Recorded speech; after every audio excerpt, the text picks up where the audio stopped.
Welcome to episode 140 of Nobody Special. In this episode, we talk about perseverance and the need for new stories. The Gospel Outpost presents Nobody Special.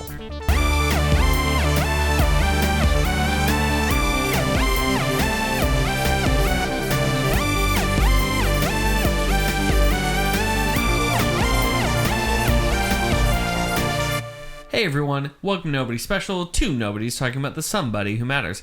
I'm Danny, the host and 3D movie production specialist of Nobody Special. And I'm Caleb, you're the host of Nobody Special. This is the podcast where two generations of people talk about God, pop culture, politics, and everything in between, all while not taking any of it too seriously. Hello, Caleb. Hello. Welcome back. Yeah, thank you. Glad I forgot to I was have gone you. last week. I didn't. I'm glad that now we'll have viewers again for this episode. Hey, come on. You guys got to start supporting Danny when I leave. Oh, wow. Okay. Oh, wow. That took a turn. Sometimes that took a really Sometimes fast we have turn. to realize that A really this show isn't all about me. An immediate turn. And then you high-roaded me. Okay. This is great. No, I'm glad to have... I'm glad you're back. I always enjoy doing the show with you. I 99% of the time enjoy doing the show with you rather than apart.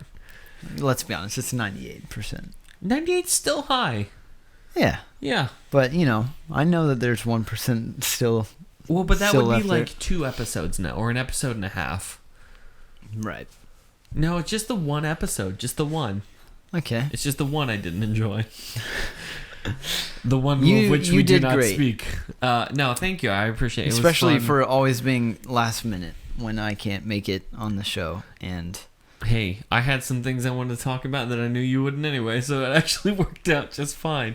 Hey, Caleb, speaking, though, of things no one really wants to talk about, the news stinks right now. It stinks. It stinks. And not even a sense of like the news isn't great. Like there's a bunch of heavy stuff going on in the news. It's just there is no news. And not even news. I feel like that's a weird way to put it. Just like The news is saying stuff going on in the world. it'll happen tomorrow.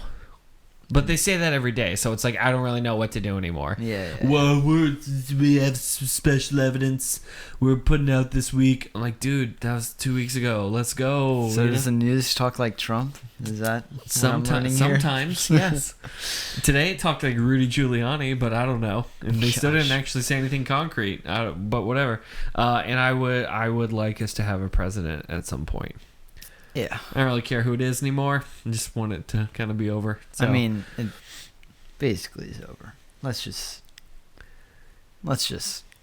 I don't know. Gosh, My mom would hate just to listen to angered. this, and I know, Mom, you listen to this, so your I'm mom sorry. actually listens. So we might have just lost 100% of the mothers of this podcast. yeah. Again, the joke for me that keeps on giving the more my mother doesn't call me out on it. Caleb, in other news that I'm actually interested in talking about that I wanted to get just kind of a quick knee-jerk kind of a hot take on. Yes, So I'm ready. so can you go ahead and put in the hot takes with Caleb graphic? I'm assuming Who's it went making up. that? I'm assuming I'm it not. went up there on our YouTube channel. I'm just gonna start promising these things. It's gonna be fun. Hot takes with Caleb. Caleb, Pureflix, the Christian production company that makes Christian. Can we call them Right. movies? Yeah, and Movies? shows. And you know, shows. I guess we can settle on that. They were bought by Sony. Really? Why? Why? Like I don't know. I mean, okay. Have we talked about Pureflix before? Everyone's like, Sony, you can have them. All right, you know. How we're much not do you think going they for bought that. them for? Hold on. I was actually going to look that up. $3. Yeah. Sony buys Pureflix. No, I mean I'm I'll kind give of you excited. a piece of bubble gum. I'm kind of excited because it could Increase. mean that the quality of production goes up. That would be interesting. Well, Well, I don't think it will. No, that's my fear. Is that a year from now we will no longer see Pureflix, or Pureflix will be The new spiritual age of Christianity. neutered spiritually. that's the thing I'm worried about. They'll say like, all right, we're gonna put out these movies, but you can't say Jesus. Like, we're PureFlix. That's the one thing we do. No, all right. There's a PureFlix movie. I don't know if I ever talked about it on this podcast. There's a PureFlix movie I was interested in. Mm-hmm. The one about the angel. Did I tell you about this? Is this like the one that was like really gritty? No, that would we never did go talk on about PureFlix. Yeah. This was a different one called I Am Gabriel or something like that. Oh, yeah. You made me watch it. I don't think we talked about it. I did not make you watch that. You showed me scenes. I remember watching some of it with you. Yeah. Or the trailer. Maybe it was the trailer. It had every Christian trope imaginable, and it was bad. Also, I cried, and I don't know what that means. Like, I don't know what that means. It made me feel many things. Some of them were the thing the director was intending me to feel. That's a good way to put it. A strange child goes to a Midwestern town, small town, where they're in a drought, and the family whose faith is dying has been trying to have a child, and so they adopt this angel child who then the town gets rain, and there's a skeptic who I watched this, and it's the sheriff, and the sheriff's the skeptic, and the pastor's daughter does drugs, and that's good. I like that. There's also a kid that has special needs that made it rain, which I'm trying to tiptoe around all the words in this sentence, but made it rain. Yeah, yes, because the town had been in a drought.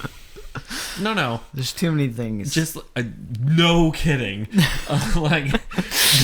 But the town had been in a drought. So when the pastor's daughter almost died from the drug overdose, and the angel healed her in the middle of the gym, causing kind of a big stir up. Because then people are like, ooh, is that a boy or an angel? And he's like, my name's Gabriel. And ooh. Then it starts to rain outside. And the parents, quote unquote, of the angel go like, did you do this? And then they're like, no, I didn't know anything about this. And it's the kid with special needs. But they like never touch on that ever again. Like, it's just like they just leave that. And I'm just like, okay. I love that, though. But, like, I love that.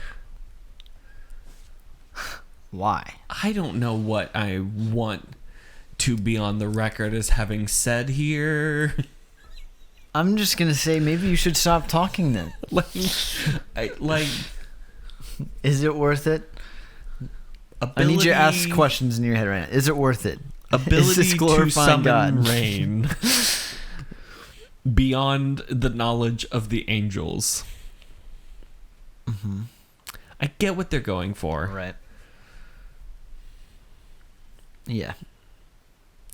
Why are we talking about this movie? Because it was on PureFlix. Okay, that's right. And now it's owned by Sony. So good luck with that piece of work, Sony. Spider-Man's just going to pop up in there occasionally. Spider-Man comes out. It was actually me who made it rain. Or something. God. But no, Sony bought PureFlix. Yeah. And on other film news, if we can even transition from PureFlix into film. I would say, knowing what we're talking about, and this will, I welcome the criticism I will take. Goodness, if you didn't criticize me for the last thing I just said, then this... Yeah. If this is our line, I said something horrifying earlier, but okay. I will say they're probably on par as far as quality goes. Yeah. Oh, for sure. Just gonna sip this while you introduce the topic. Hate emails coming. And that budget is $6,000. And the movie is Shark Boy and Lava Girl. We all remember that. I mean, did you? No, I didn't see it. Oh, so Shark, that was probably you were a bit old to watch that. Yes, like I was. You would have been made fun of in high school, probably. If it were high school, then yeah. What was it? 2005, 2000. I don't know. Yeah, if I had told my college friends, hey, can we go see Shark Boy and Lava Girl? They would have been like, we cannot be friends anymore. Yeah. So Rightfully so. Right. In that movie, when it first came out in 2005 or something, I to this day, I couldn't tell you what the plot is. I've seen it many times. Okay. It was like a childhood film that I watched, along with Spy Kids. Mm-hmm. Spy Kids 3 was fantastic. All of them are fantastic. I didn't see the first two. I need to go back and watch them. But they're all... I saw the fourth one, but like a few weeks ago. Yeah. Because of your sister's kids, they were watching it, and I just happened to be in the room, and I was like, Joel McHale's hilarious and underrated. Anyway, so can you... Because I have a feeling I know this is how it's going to go. Mm-hmm. Please explain to me the plot of Shark Boy and Lava Girl. Okay. Now, if I remember correctly, it is kind of weird, and I haven't watched it in a while, so bear with me. This is my memory of it. This is not what it might actually be, but here we go. Strap in. So, there's a kid, right? Uh-huh. And he goes to school, just like every kid. But, he's picked on sometimes. Mm-hmm. He's kind of the loser, you might say, in the class. Right. And he likes to have an imagination like the other kids who pick on him don't. Because they're just mean. Right. Herbs. And his teacher, who's also George Lopez.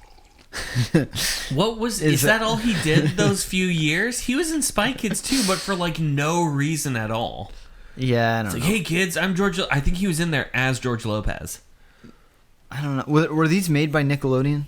No. I don't know. Anyways, moving on. I think his teacher was kind of a jerk too, if I remember correctly. This is just, I don't even know if I'm correct on this. So I'm actually kind of excited to go back and watch it. That means I have to watch it. But yeah, sorry, bud. So he has this whole like imaginary world, and from what I remember, the whole movie is actually just a dream, right? That's what I thought. He goes to sleep and he's like in this world, and oh no, George Lopez is actually this bad like electrical villain in it, and he has like this notebook, I think, or something, and he's like trying to like remember stuff, and like Shark Boy and Lava Girl, like two characters that he created, so like they're fighting alongside him on this adventure and like trying to like go find something to do something. I don't know. That's what I thought. And this whole thing, it's a dreams-ish sequence. And then I think the plot twist at the end is like he wakes up and maybe they're real or something like that. I can't remember. Just like it's not even a twist. It's just like the pulling of the rug out from under you is no, this really happened. There's gonna be so many people listening to this that like actually know the plot of the movie, and I definitely just like I didn't get any of it right, probably, but on New Year's Eve, Netflix has decided that the Shark Boy and Lava Girl tale wasn't over, despite the fact that it was very likely fake. They have opted to make a new one. Yeah. It's called, what is it called? Heroes? We could be in the heroes. half shell. We could be heroes or something. Yeah, we can be heroes. Something like that. We can be heroes. So, and what's the plot now. Of this one? I don't know. I watched the trailer and I don't know. I don't have any clue what's happening. All I know is that it's still terrible green screen. It looks better. It looks better than the original one. All right, in the sense that like the actual virtual world around them is like better looking, but they're using the Unreal Engine. It's We Can Be Heroes. So this is from IMDb.com. When alien invaders kidnap Earth's superheroes, the children must team up and learn to work together if they want to save their parents and the world. And Pedro Pascal is in it. Yes. And the original Shark Girl is in it. Yes. And nope. No Taylor Lautner. No Taylor Lautner. Who... He was a bit too moody. Who, might I add, is not busy right now. Yeah, no. Like, so that means he got the script and said, No, I'm good. Like, Yeah. and There's also no amount of despite money. being a Netflix actor, having been in multiple Netflix projects. Has he? Yes. Yeah. Adam Sandler ones, but which I thought he did hilarious in, but we won't talk about those. But yeah, so part of this is they've grown up and now they have a kid. Shark Boy and a Lava Girl have a kid. Yes. Fried calamari, I guess. Like, is that what we're? I don't even get that. Because it's the cooked seafood. Is that what calamari means? I thought it was squid specifically. Yes, but like, it's not. You're making me dissect a joke that isn't that good. I know. It's a one-off. Give me the one-off. No, this looks bad. This just looks. It just looks. Nobody bad. asked for it. Nobody wanted it. Right. People are just confused all around. And you should be. Right. Like, because. But I mean, did we ask for the original Shark Boy and Lava Girl? No. Kinda. We did do 3 Spy Kids movies. Gonna ride that wave of success, and it was in the middle of the 3D era that all kids movies must be in 3D, and they must do that joke there. That's like, oh no, I have stretchy arms for some reason. Whoa. And it's just like no one knows why you're doing that, but you are doing it, and it does scare children, and you're not sure why. Because it's in every single 3D movie ever. This is kind of like a side thought, but for some reason it's just popping into my mind, and it's my favorite scene from Spy Kids. I don't know which one it's in, but it's where the brother and the sister are sent to this island to be like safe for some reason. It's like this house that's full. It looks like a little, I don't know. It's kind of like a shack, but you go inside and it's all nice, and there's all this spy gear and fancy stuff. And there's this microwave where you can just make whatever foods you want. Okay, all right. And I always remember watching that scene, and I think they made like a hamburger and fries, and just being like so hungry and like jealous, wishing that was a thing. And that's literally like my main memories of Spy Kids. Is the microwave. It's the microwave that makes food. Oh goodness. Well, we may have to do this. We may have to watch this movie together and get back to people on that. But I don't know. It's just can we? Here's my concern, and I know that you have thoughts on this, and I'm going to open up this door and we're going to go for it. We're rebooting just everything, and I think it's time to stop rebooting all of the things I like.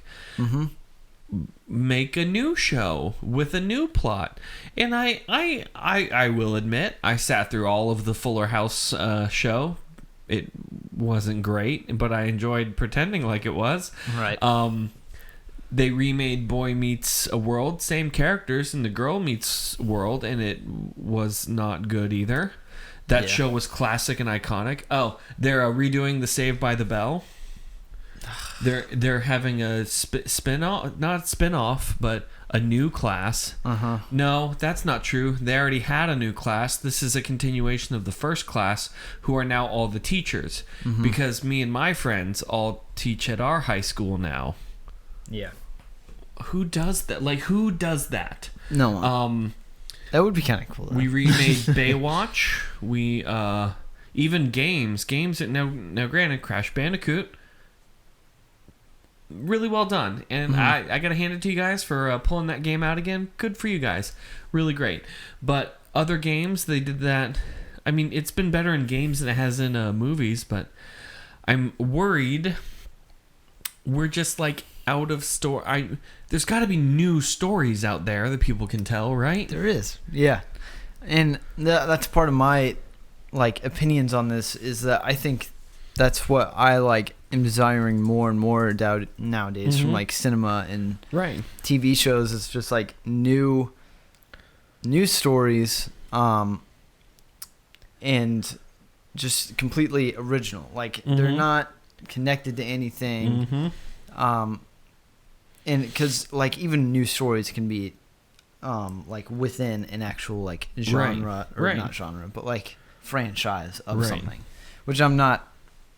I'm not about that either. It's like the desire to have something completely new. And the way I think about it is like hopping back into like the time of when like Steven Spielberg was making all these new things, and you know, just like the 80s, I feel like were a good time of just new stuff being pushed out into the world.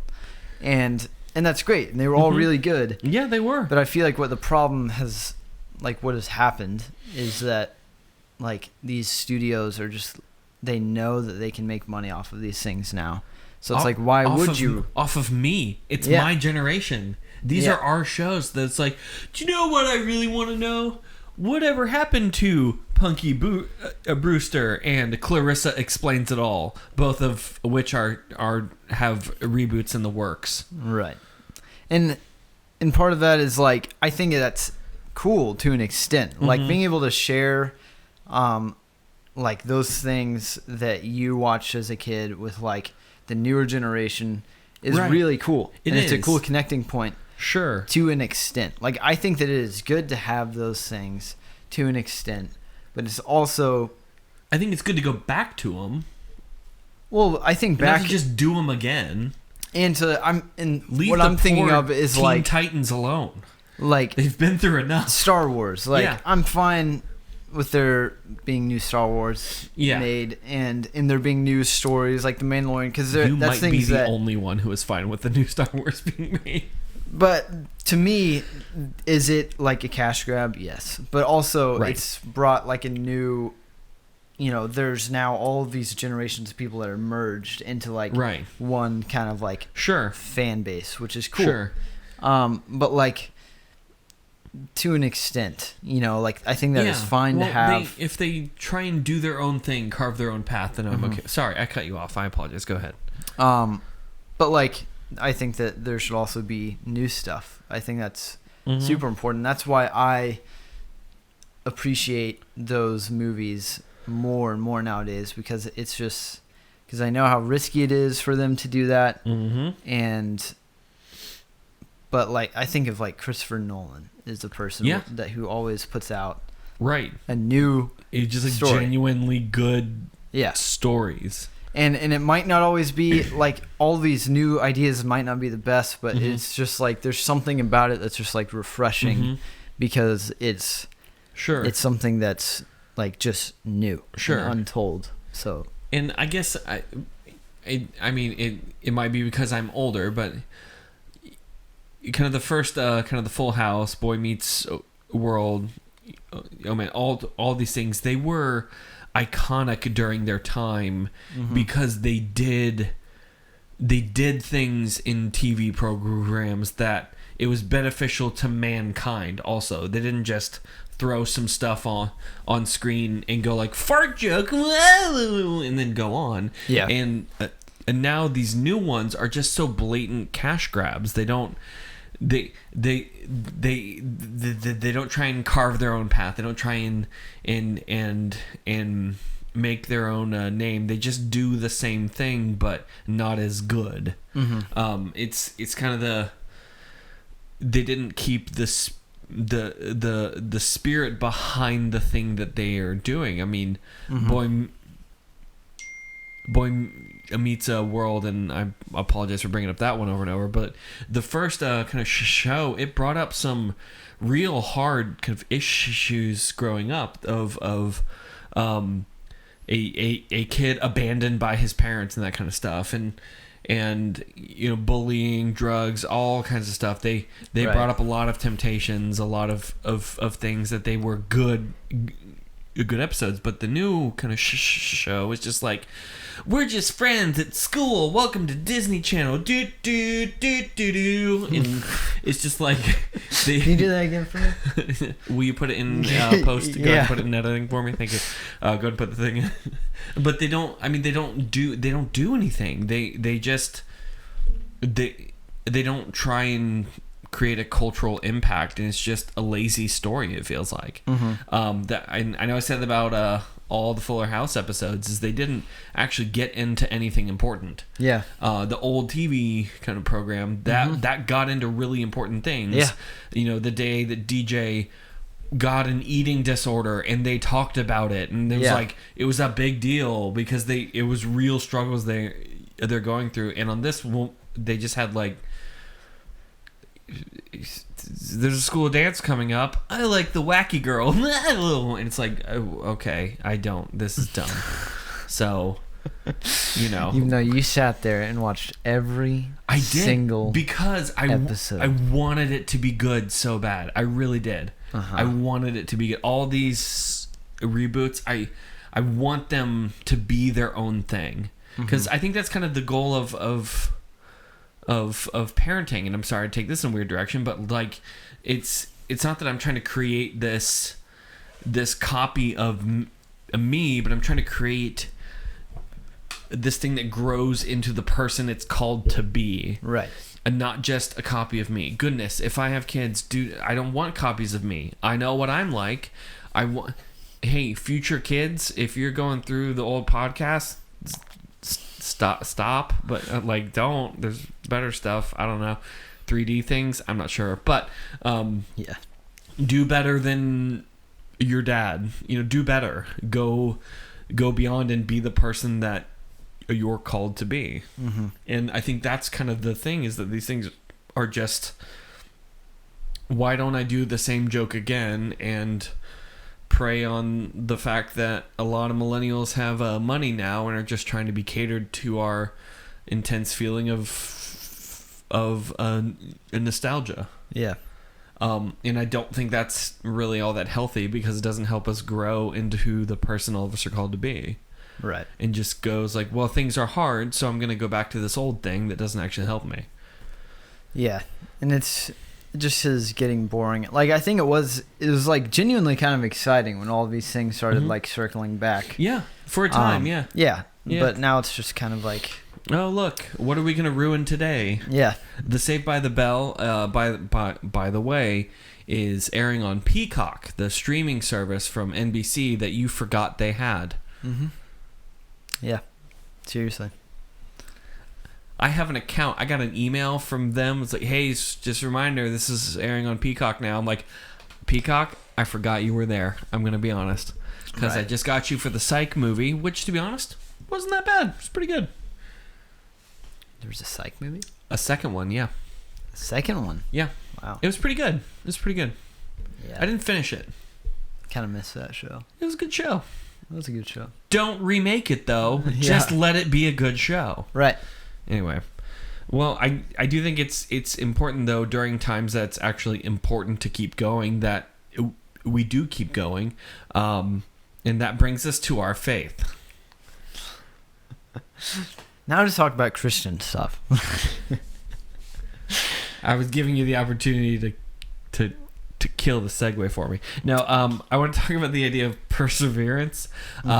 Just because there are times that it is important to keep going. It may not be a TV show or a movie, a reboot, but there are times to keep going and keep pushing ahead. And to be honest, there's been plenty of opportunities over the past year of 2020. Boy, really excited for this year to be over. Only 4 more weeks, 5 more weeks, 6 more weeks. But to be honest, that could feel like 12. So who really knows how time works anymore? Yeah. Time could be wrong. Anyway, what are we talking about? Perseverance. Perseverance. Got it. Keep on going. It may not be those things, but I know 2020 has given a lot of people a lot of different challenges, especially to our faith, and asking the question, God, are you there? Do you even care? And I think it's important. Well, I think it's okay to ask those questions, but also to keep going in the faith. Too many times the road gets bumpy and Christians go, okay, then I'm out. And that's not actually faith. That's actually the opposite of faith. If I'm only trusting God if things are good, then it's not any kind of faith, because I'm only trusting God if things are going my way. Yeah. The difficulty of faith comes in trusting God during the times when it's actually difficult. And to keep going, to be steadfast, to persevere in our faith, means to trust God through the storm and understand that even during these times, God is doing something, even if we don't know what it is. Yeah. And to be honest, that's a hard struggle for a lot of people. I know people that have been Christians for decades that every now and then they have to come back to this as an idea of, I don't understand, but I'm going to keep going forward and questioning God. Yeah. And kind of questioning their faith a bit. There's a good passage in James chapter 1, 2 through 8 that I think puts down a good foundation of steadfastness and perseverance. Yeah. Do you want to read it for us, Caleb? Yes. Count it all joy, my brothers, when you meet trials of various kinds, for you know that the testing of your faith produces steadfastness. And let steadfastness have its full effect, that you may be perfect and complete, lacking in nothing. If any of you lacks wisdom, let him ask God, who gives generously to all without reproach, and it will be given to him. But let him ask in faith, with no doubting, for the one who doubts is like a wave of the sea that is driven and tossed by the wind. For that person must not suppose that he will receive anything from the Lord. He is a double-minded man, unstable in all his ways. So leave it to James to just this is how he starts, by the way. We skipped the first verse, but because it's like, yo, I'm James, strap in. Yeah. It's going to get rough. And then it's like, count it all joy as you meet trials of many kinds, because the testing of your faith produces perseverance. Mm-hmm. And that is, I think, one of the hardest things Christians have to learn, understand, and then live. Yeah. That things are going to get hard, and it's our job to stay steady during that point. Right. And I feel like that's one of the main kind of misconceptions of Christianity a lot of the times, is that when you give your life to Christ, everything's golden from there. Right. So easy, Right. But that's not the reality. And thank goodness that the Bible tells us that too. Right. And not only is that not the reality, right, but it's actually better for us that we would go through these trials, because it produces steadfastness, like he's talking about. I love this because it's just so true. Like, nothing in life is like ever easy. I mean, it can be like small stuff or big stuff, but it's like having to go through that, but go through that with God is what makes it special, because it's building your relationship with him. It's building your faith through that. Right. And that's huge. Right. I mean, there is a process of perseverance that is, I mean, it makes a person complete, because it does get into the aspects of building that can only be achieved by fire. Right. That building, I mean, the Bible talks about in a few other places that I can't think of right now, and I apologize, but that it's it's kind of a cleansing type of a fire that makes a metal pure, and kind of the Holy Spirit does the same thing. Now, the process they're talking about, though, is you kind of take a piece of metal and you heat it up to more than it can bear, that the dross comes to the top, the kind of gross aspects that aren't actually intended to be in there, right. And then the hammer comes and beats it out. So, and although a painful process, this is better because it makes it stronger after that. Just because this thing has gone through a trial, because there's the guiding kind of hand of the craftsman, it is stronger and better because of it. And I think that's the same thing to our faith, that because we are walking through the trials, through those things, and the hand of the craftsman is guiding us, we will be stronger because of it. Right.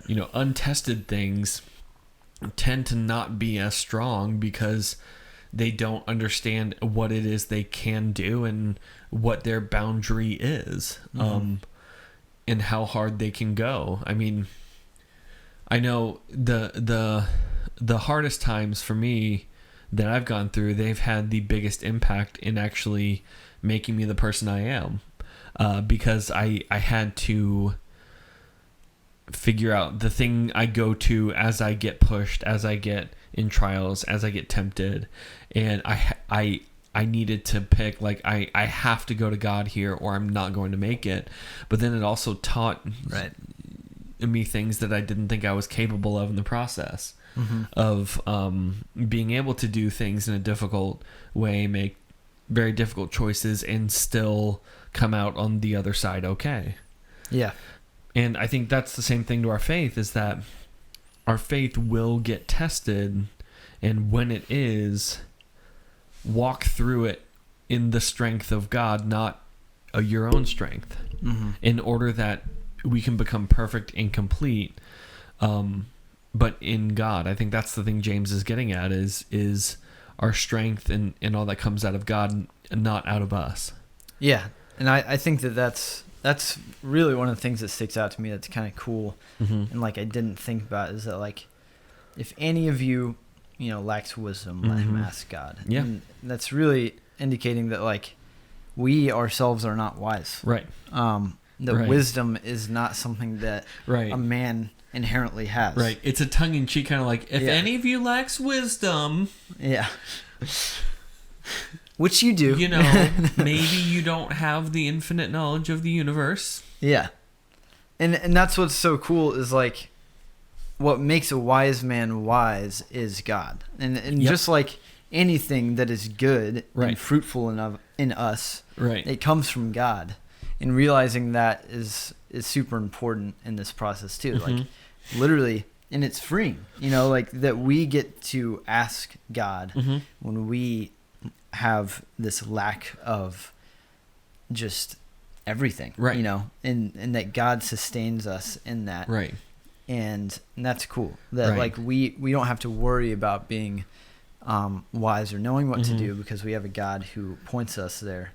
And well, and gives generously. That's the thing. Yeah. I think sometimes people get this idea that God is withholding, or like, I'll never tell my secrets, or like that kind of thing. Is if you ask, I'll give wisdom. Now, granted, it may not be the thing that you think it is, or even the question that you think is a good question, but the wisdom God will give it. It just, oftentimes to me, it's been, I've had these complex questions that have ended up being really easy answers.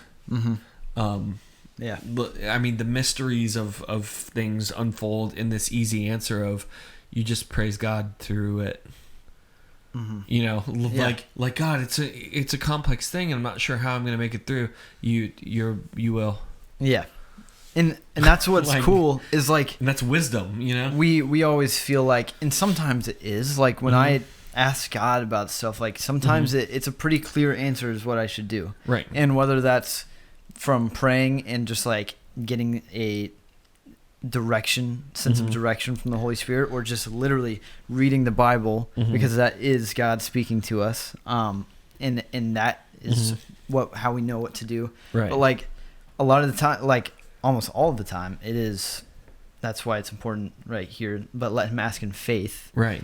And that's kind of the second part of it, is like, it's not going to be comfortable. No. Like, just because God does do that in our lives and moves in us and points us where to go, and gives generously, that doesn't mean that we just get that. Like, it takes a step from us, and it's scary, but that's important. It's driven by faith. Right.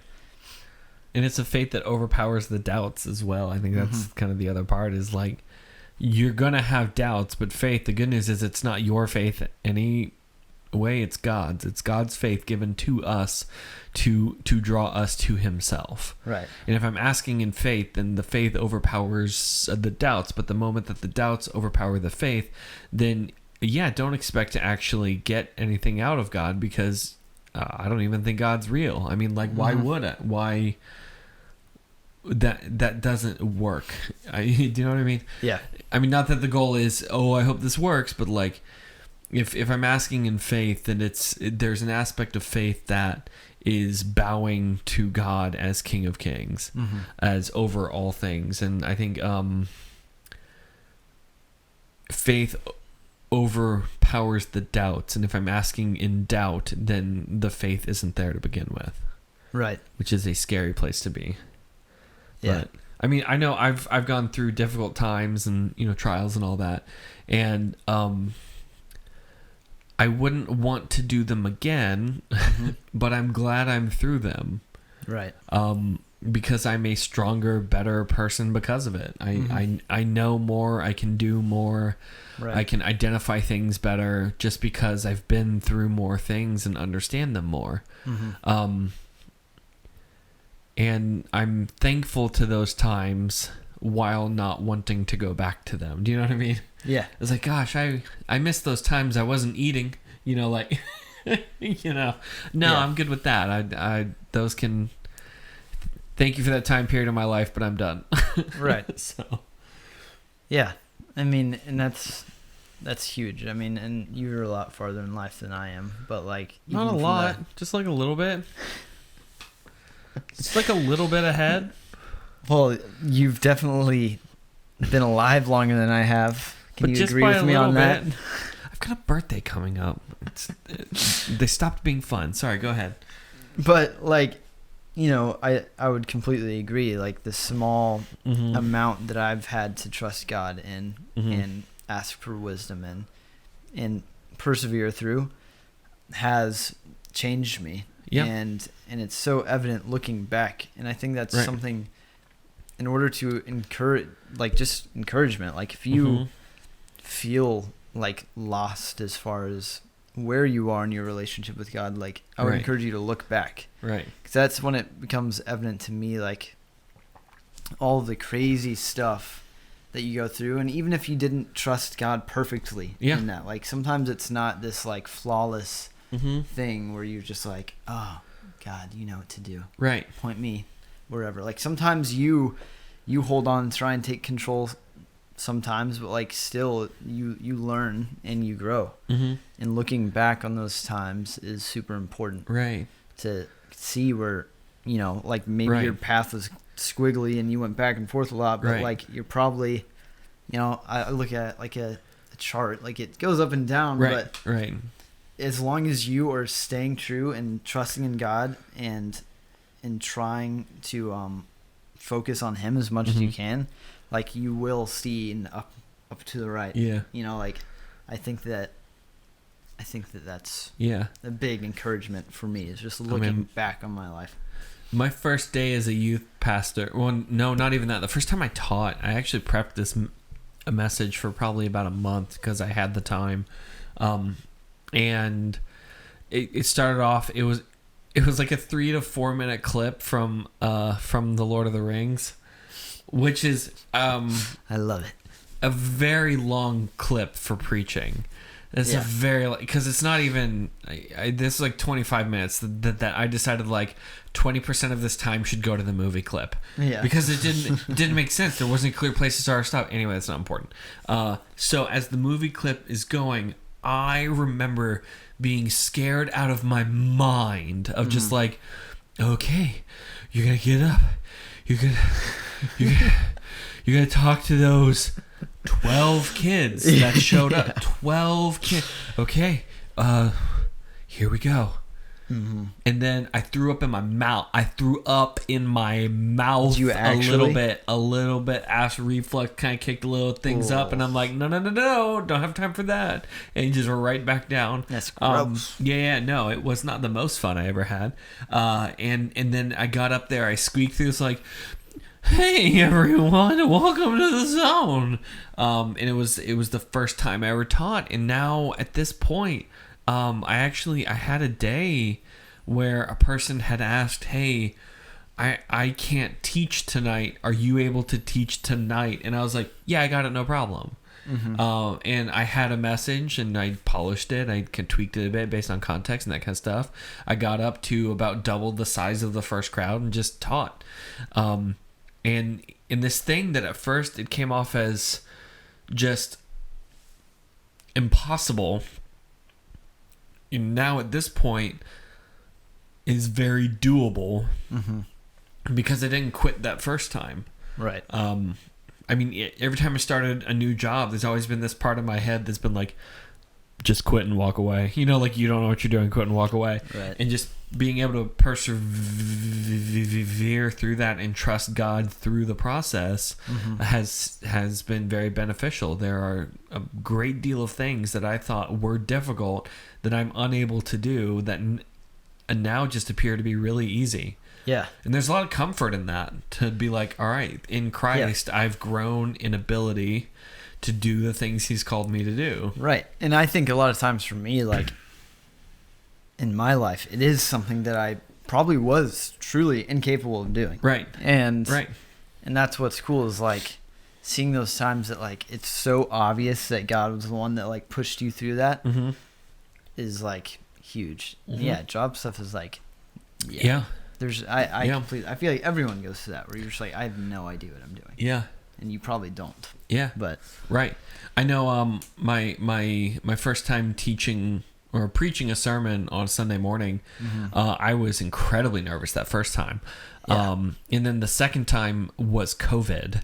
So I was more nervous because, you know, just like staring at a camera talking, you know, this is different because I have somebody to talk to. But man, preaching to a camera, it's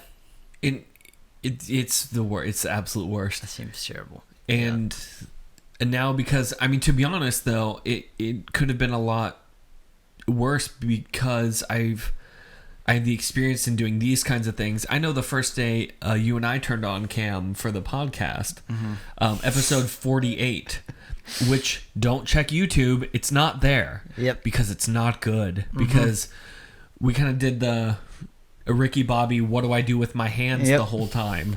You know, like, is this fine? You know? Or we had him like under the table a lot, and it's like weird looking, and it wasn't great.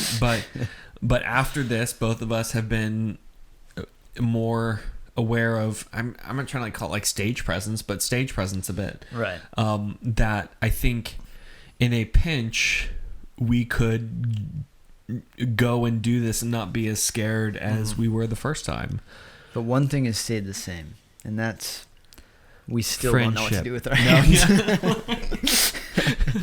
Please really give us don't. advice.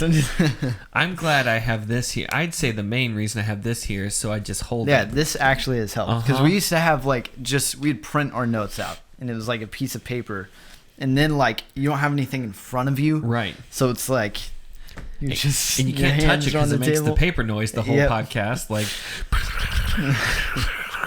So it's either crossing your arms like a bum, or, you know. But our point is, things that at first felt very difficult in faith, and just being true to the calling that we have, and trying to do this to the best of our ability and follow God in the process. Things that were difficult at first are now easier because it's been through trials.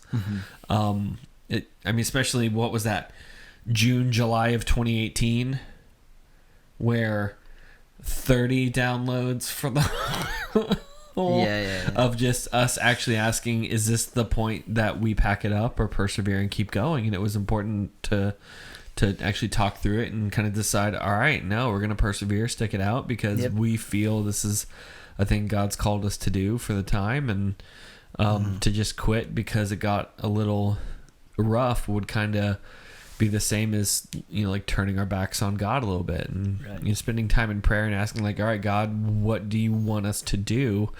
And the answer, I think, for both of us is kind of like, you carry on. Just keep going, it'll be fine, and go from there. So to anyone that's like going through things, then I mean, I hate that the under spiritual answer is carry on, but carry on, keep eyes on God, and keep asking and praying that God could make it clear and be there through the whole time. Yeah. And this might just be true for me. Like, I don't know, but I find that, like, honestly, when it comes to change, like, it's more evident on when I should, like, stop doing something than when I should continue, if that makes sense. It's very, like, almost the same thing, but, like, I feel like God has, and once again, this could just be me, but, like, God is very clear in my life when it's time to end something, opposed to, like, when it's time to, like, whether it's evident to me, like, looking back, that there's times where I've questioned, should I end this? And it's just me doubting that thing. Right. And so, I mean, I don't know if that's encouragement. I don't even know why I'm talking about this, but yeah, it's, that's just something that I've noticed in my life that maybe might help you. Right. What do I know? You know a lot for being 16. I'm sorry. I don't know why that felt so I just natural, don't know. I was like, say something nice and affirm him, but also kick him right back down like you normally do. No, that's me too. Don't worry. No, I think that's good though. I think that's important. I think. So the band Five Iron Frenzy, they. No. This ties into it. Okay. The band Five Iron Frenzy, who was one of my favorite bands growing up, they still have a few songs that will bring me to tears every single time. Every year they prayed and asked, like, God, all right, it's been a year. Do we keep going? And there was a year God said, like, or that they felt that they were at the end, and they said, like, okay, so this is our final year as a band. And so now, granted, they put out 3 albums in the span of a year and went on a tour, and so, like, super dope. It was the studio album, their B-track album, which is hilarious. It's essentially their deleted scenes album. Hilarious. And then the CD of their kind of their final show, and then they were done, or so we thought. And then they put out an album like 5 or 6 years after that, and it wasn't good, because it felt as if when they needed to be obedient to God, I mean, throughout their whole time, it was persevere, and until they prayed and God said, like, okay, this has been a good season, now it's time to do the next thing. And then they stopped, but then trying to come back to it, it just felt as if they're trying to force it. Right. And they needed to be steady in the thing God called them to do. And it just, I don't know. I mean, maybe I'm being unfair to them. I don't actually know the calling God gave to them or not, but the album felt different. Right. It was as if there was a missing piece to it, that it wasn't band or music. So, and we just don't kind of talk about that album, because that's not like canonical Five Iron Frenzy. I don't even know who these people are. Five Iron Frenzy's dope. Five Iron Frenzy is awesome. Five Iron Frenzy. Yes. What does that mean? You know what? I'm going to be honest. I don't super know, but I'll let it slide. Never actually thought about it. I'll play my favorite song after the podcast. So good, because it's great. Yeah. So anyway, well, where have you, as our audience, needed to be steady and continue you to be steadfast and follow God? And what are a couple of the challenges that you have faced throughout the process? We want to hear from you, and there's a couple of places so unauthentic. We want to hear from you. Say it in your podcast. We want to hear from you. We do want to hear from you. We want to hear from you. We want to hear from you. You turn into like a car salesman. We're doing the 3D thing. We want to hear from you. You can do that a couple of places. The first is by going to thegospel.outpost.com/nobodyspecial. There's a form at the bottom of the page, and you know how forms work. Yeah. It's pretty easy. We're also on the social media on Facebook and Instagram at Nobody Special Podcast. I'm going to be honest, I totally forgot all of them right there, so I'm glad. Thanks for the little pause, everyone. Facebook and Instagram at Nobody Special Podcast, and feel free to drop us a message, comment on our stuff, and also to share our show with other people. We don't spend anything on trying to get our name out there, because we're desperately cheap and intend to stay that way for as long as we can. So anytime a person takes our show and tells a friend, puts it on Facebook or anything, that means a lot to us, and we really appreciate it. Yeah. Caleb, there's a holiday coming up, and Yes. I don't mean Thanksgiving. The holidays are coming up. Thanksgiving is, and we'll remind you next week too, but there is, the season of Advent is coming up, and that is little baby Jesus, and focusing on the meaning,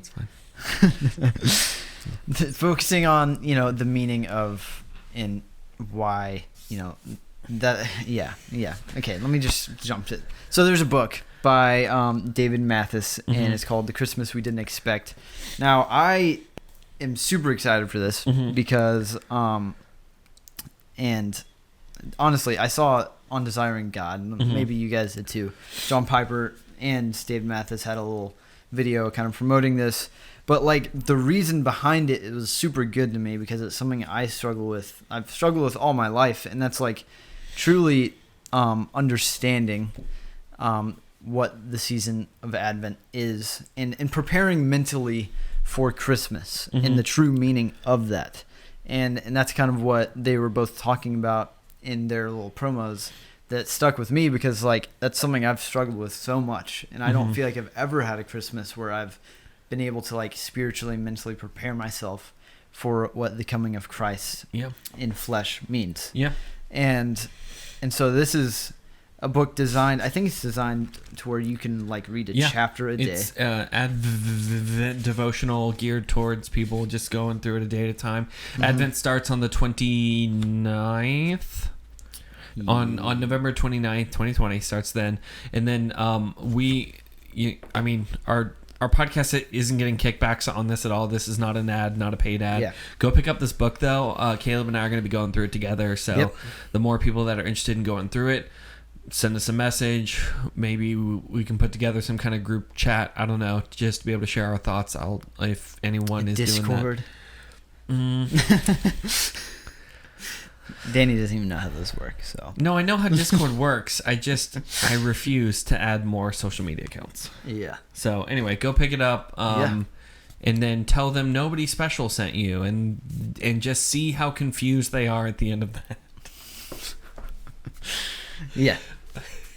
But yeah, seriously, like if that's something that you find yourself struggling with, and I think we all do, like this is, I haven't read it, but I really feel like God is going to do something special through this in a lot of people's lives. Right. Because I think it's something that is becoming more and more lost as the years go on the true meaning of Christmas. And this is also, side note, like kind of the reasoning behind this, the Christmas we didn't expect, is kind of a fresh idea in my mind. Is like the first Christmas, it was only unexpected things happening. Right. And nothing was out of nostalgia or anything like that. So like focusing on the unexpected aspect, I think will be interesting too. But absolutely. Yeah. We're excited to check it out and hope you'll check it out as well. Absolutely. Is that Caleb, I think that's going to do it for us today. I'm Danny. And I'm Caleb. And we are Nobody Special.